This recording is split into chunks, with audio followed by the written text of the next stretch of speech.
Oi, turma do livro Dois Mundos Tão Meus, Luiz Sérgio, Irene Pacheco Machado, no texto, no capítulo 8, no texto Ensinamentos Bíblicos. Como eu dividi o texto, nós vamos para a quarta parte. Ao chegarmos, separamo-nos. Sara e Karina tiveram outros afazeres e eu busquei a minha sala de aula.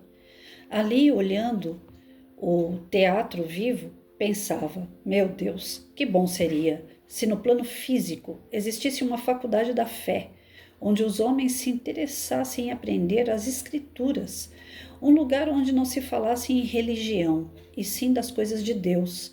Acredito que o homem sofra muito menos conhecendo.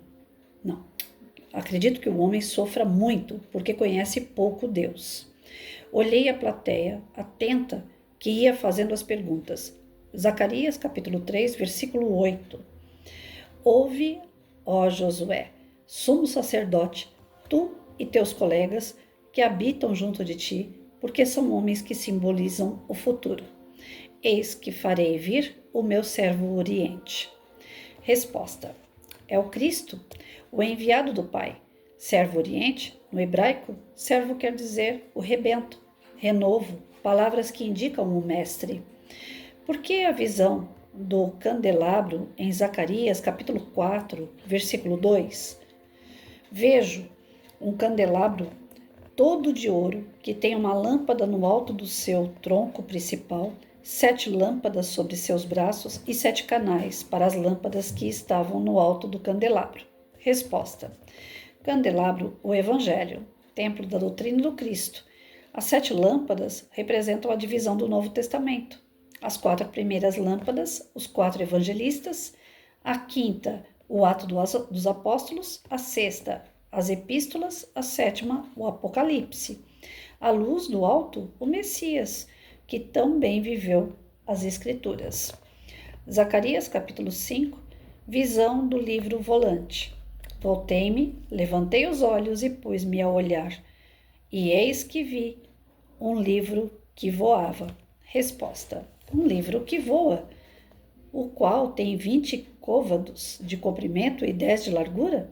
Os volumes antigos eram feitos de faixas de couro ou outro material flexível, unidos em sentido longitudinal e envoltos em torno de uma haste. O livro que voa simboliza o esquecimento do homem para com as escrituras e as alterações nelas colocadas por algumas religiões. Mas ai daquele que alterar as palavras nele contidas. Todos os homens serão julgados pelo que está escrito neste livro, e tudo o que falsear será da mesma sorte julgado pelo que esse livro contém. Zacarias capítulo 9, versículos 8 e 9. O rei manso e pacífico salta de alegria. Ó filho de Sião, enche de júbilo, ó filha de Jerusalém. Eis que o teu rei virá a ti justo e salvador.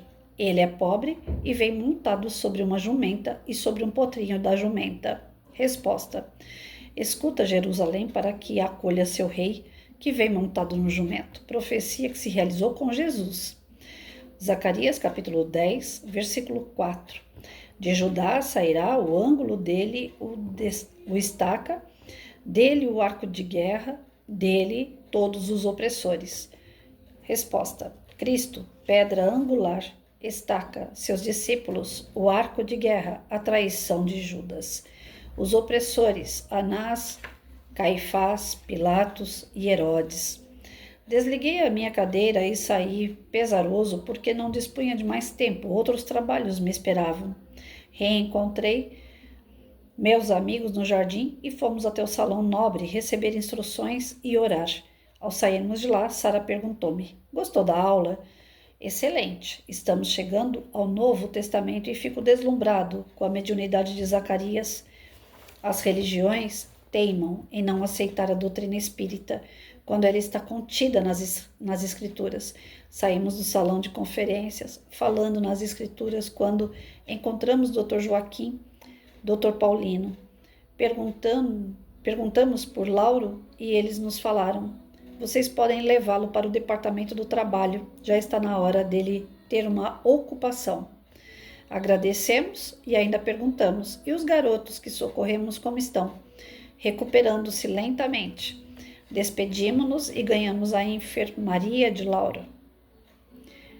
Encontramos-lo no jardim lendo. Então, essa parte aqui nós vamos deixar para a próxima. Quinta parte, para a semana que vem. Eu acabei de falar no outro canal a respeito dessas mudanças, que de tempos em tempos as religiões, as bases religiosas, né, costumam sofrer. Por que eu falo sofrer? Não falar assim, não falei num termo positivo, né? Sofrimento não é termo positivo. Algumas bases, se você mexe demais, você perde o foco, você perde a solidez, a âncora que te segura muitas das vezes. Aqui já é a segunda vez nessa obra do Luiz Sérgio que ele fala: mudanças na doutrina espírita são tanto quanto perigosas.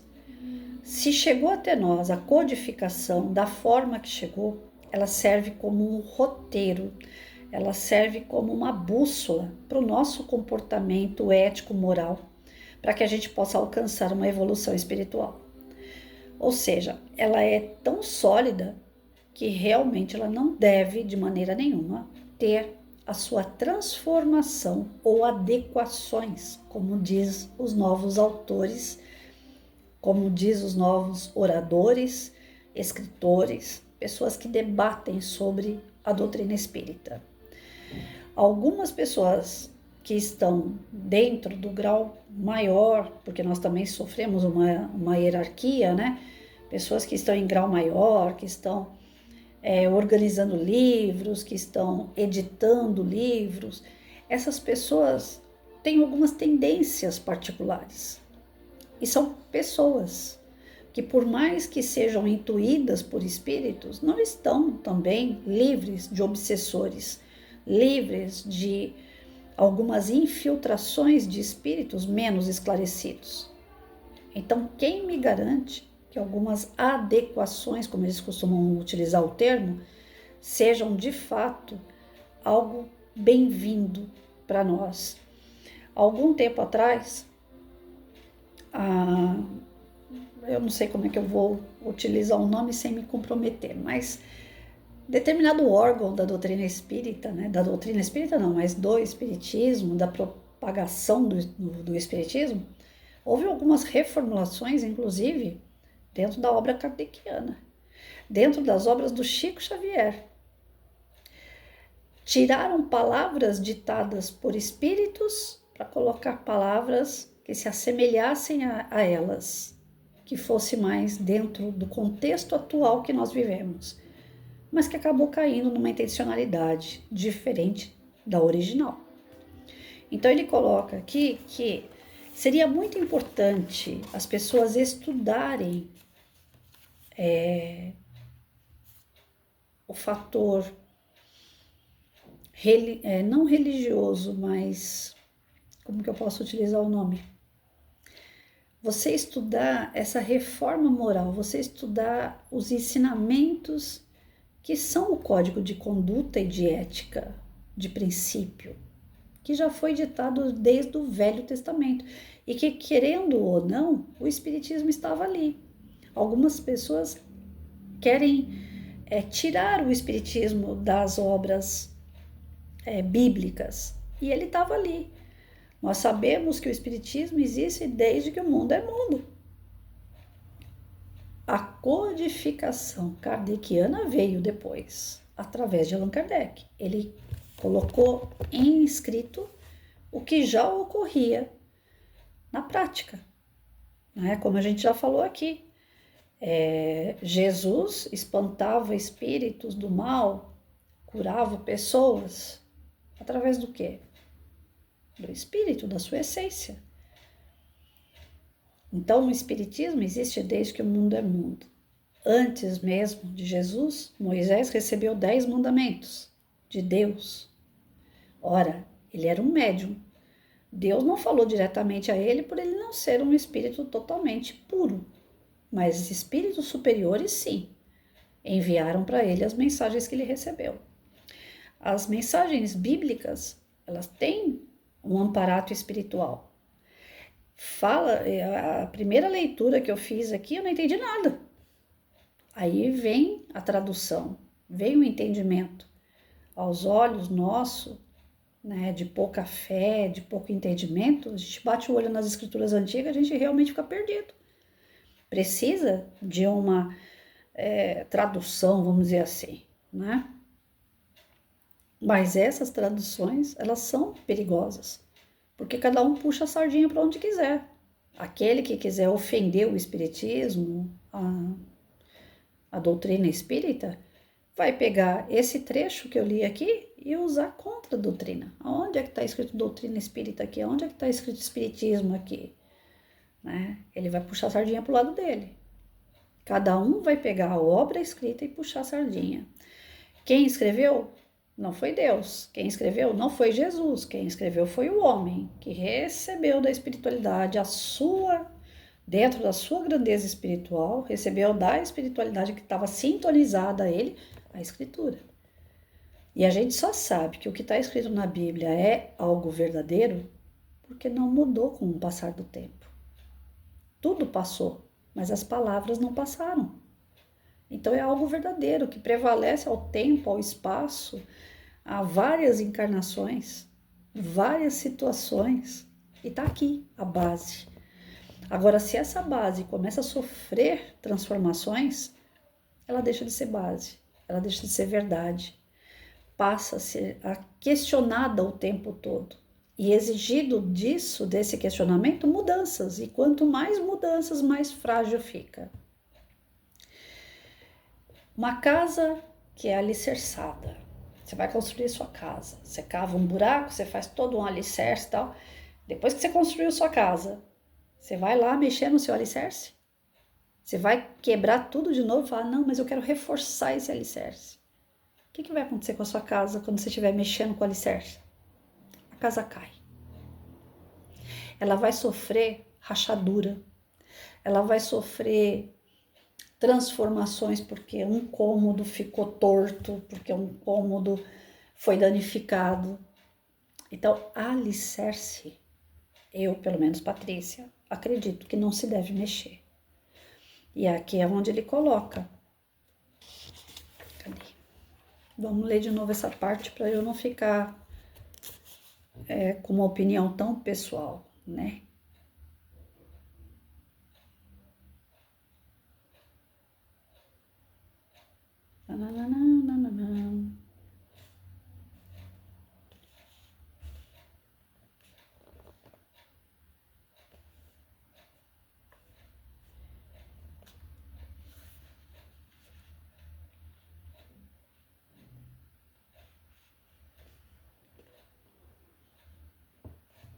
Olha, as palavras do tempo, né, passado, na época de Zacarias, ele coloca da seguinte forma: veja um candelabro todo de ouro, que tem uma lâmpada no alto do seu tronco principal, 7 lâmpadas sobre seus braços e 7 canais para as lâmpadas que estavam no alto do candelabro. Faz todo o sentido você traduzindo essas palavras, transformando o candelabro em evangelho, templo da doutrina do Cristo. As 7 lâmpadas representam a divisão do Novo Testamento. As 4 primeiras lâmpadas são os 4 evangelistas. A quinta, o Ato dos Apóstolos. A sexta, as epístolas. A sétima, o Apocalipse. A luz do mundo, o Messias, que também viveu as Escrituras. Então, para vocês verem, não houve mudança na tradução, na explicação, né, na explanação desse assunto contido no Velho Testamento. Então, o Novo Testamento se adequa ao Antigo, às Escrituras. Isso é uma base sólida, forte, que só está dando continuidade, sem transformar, sem mudar. Agora, se eu pego essas palavras e transformo ela, mudo essas palavras, ao momento que eu estou vivendo, deixa de ser algo verdadeiro, porque é algo pessoal, intencional. E dentro da doutrina espírita tem pessoas com má intenção, tem pessoas que são mal assessoradas por espíritos menos elevados. Então nós temos que tomar cuidado mediante aquilo que nós lemos, os autores, os palestrantes, tem que ver quais são as intenções dessas pessoas, desses espíritos comunicantes. É como um trabalho mediúnico. Vai ter espírito que vai chegar lá falando assim, eu sou Jesus. E é uma mistificação. E você vai perceber que é uma mistificação mediante as palavras que ele utiliza, que é de baixo calão, de gíria, de falta, de educação. Você vai perceber que aquele espírito não é elevado. Se não é elevado, não é Jesus, coisa nenhuma. Então, nós temos que aprender através desses textos que a doutrina, ela é algo maravilhoso, mas que não pode ser mexido muito. Tem um ditado popular muito feio que fala que quanto mais a gente mexe determinada coisa, mais ela fica ruim. Acho que vocês conseguem entender esse ditado, né? Então tem coisas que não tem que mexer, tem que dar continuidade, tem que fortalecer para que seja algo duradouro, algo verdadeiro, como a Bíblia foi e está sendo até hoje. Olha lá, um livro que voa, o qual tem 20 côvados de comprimento e 10 de largura. Os volumes antigos eram feitos de faixas de couro ou outro material flexível, unidos em sentido longitudinal e envoltos em torno de uma haste. O livro que voa simboliza o esquecimento do homem para com as escrituras e as alterações nelas colocadas por algumas religiões. Livro que voa é aquele que simboliza o esquecimento do homem. Vou até grifar aqui porque é muito importante isso, ó. Ou as mudanças que algumas religiões acabam justificando pelo seu momento que está atravessando, né? Dizendo que a situação hoje é outra, os tempos são outros. Então a religião vai lá, começa a mexer no livro. A intenção daquela religião qual é? A intenção de quem está por trás daquela religião qual é? Por que mexer?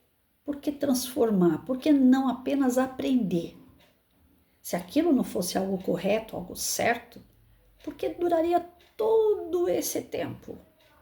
Eu só acredito em coisas quando elas são duradouras. Você acredita num casamento que as pessoas se separam o tempo todo? Cada um vai para um lado, depois volta para casa. Ah, a gente brigou, vou para casa da minha mãe. Ah, a gente discutiu, vou para casa do meu pai. Ah, vou ficar o final de semana com um amigo meu. Dá para acreditar num casamento assim?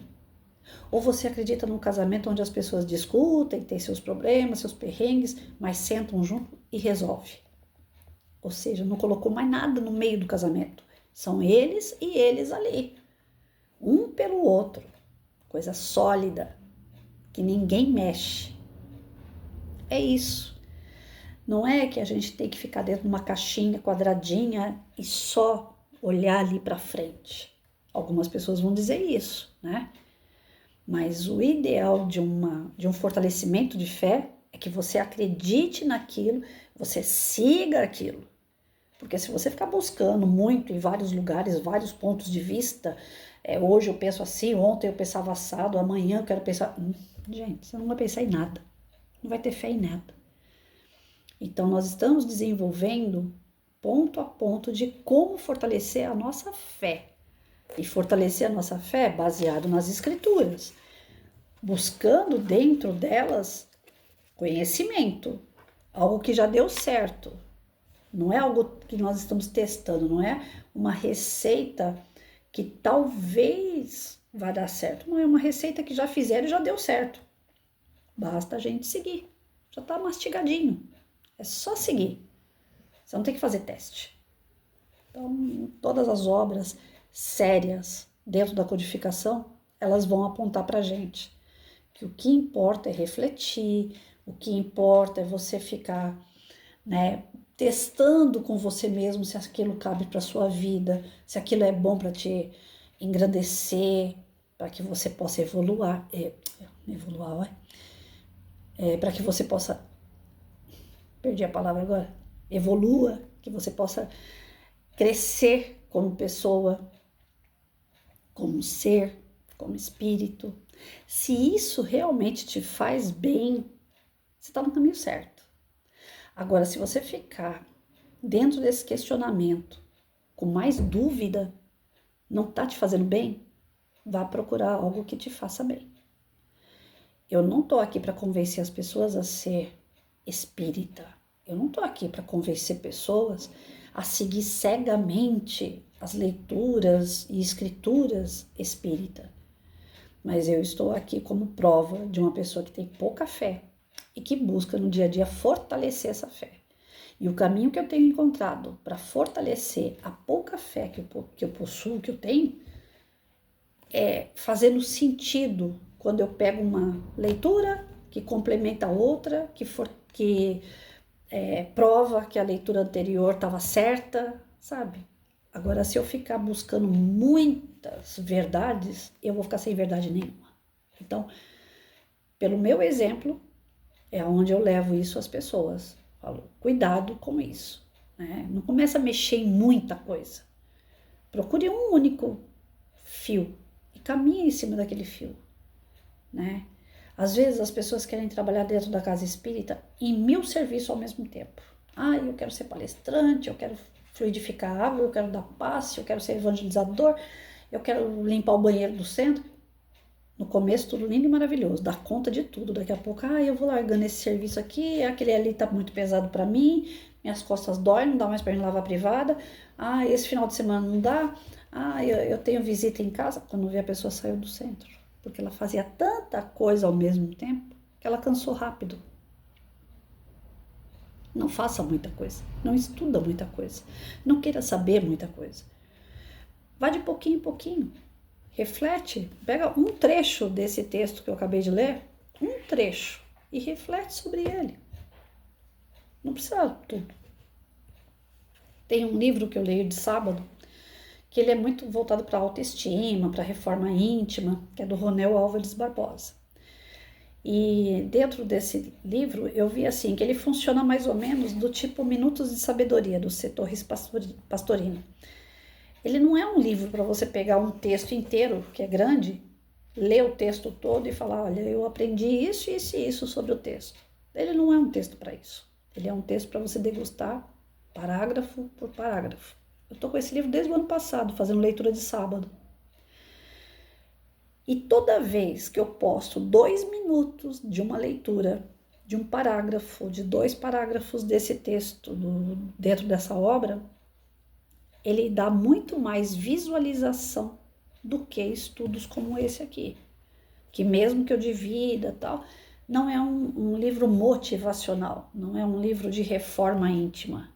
Por que então textos de reforma íntima, por menor que seja, faz um efeito estrondoso na internet? As pessoas em peso querem ouvir, porque nós somos carentes disso, de fortalecer o nosso eu.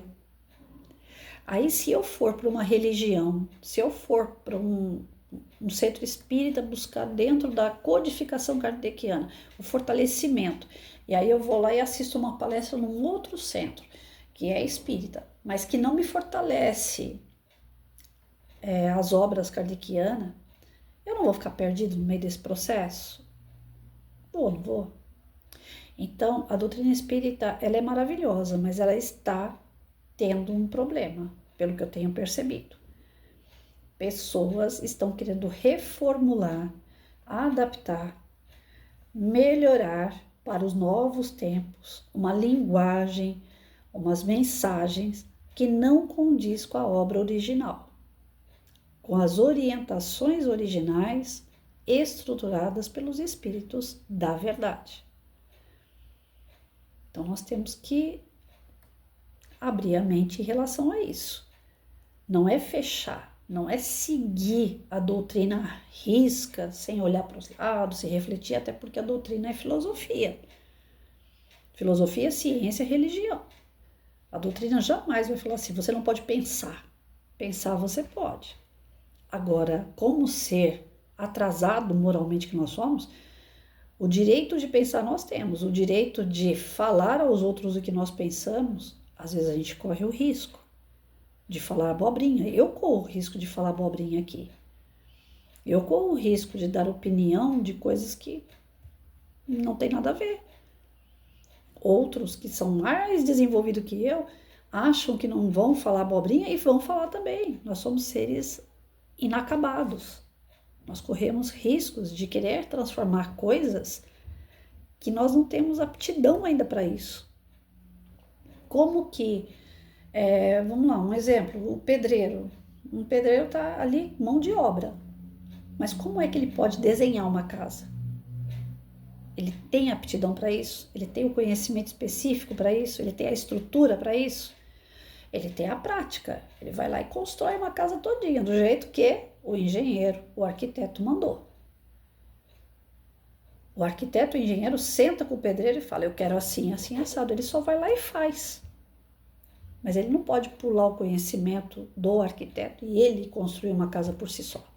Porque corre o risco dele deixar essa casa cair. Nós temos que ter a base, nós temos que ter essa estrutura teórica. E baseado nela, seguir. Ela é sólida, ela é firme. Agora, se eu começar a mexer muito com o que é sólido, firme, porque eu preciso adequar para os meus tempos, depende da minha intenção, depende da intenção de quem está passando isso.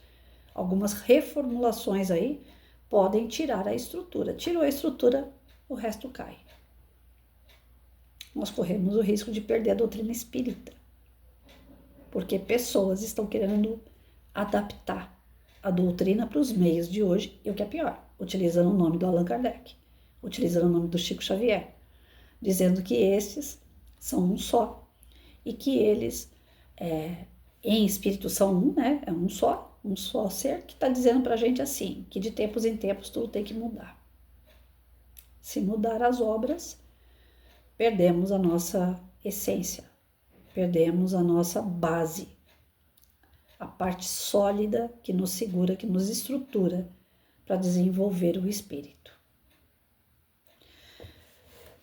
Portanto, as alterações que ocorrem, nós temos que tomar muito cuidado. Depende quem, por quê, com qual intenção essas alterações estão ocorrendo.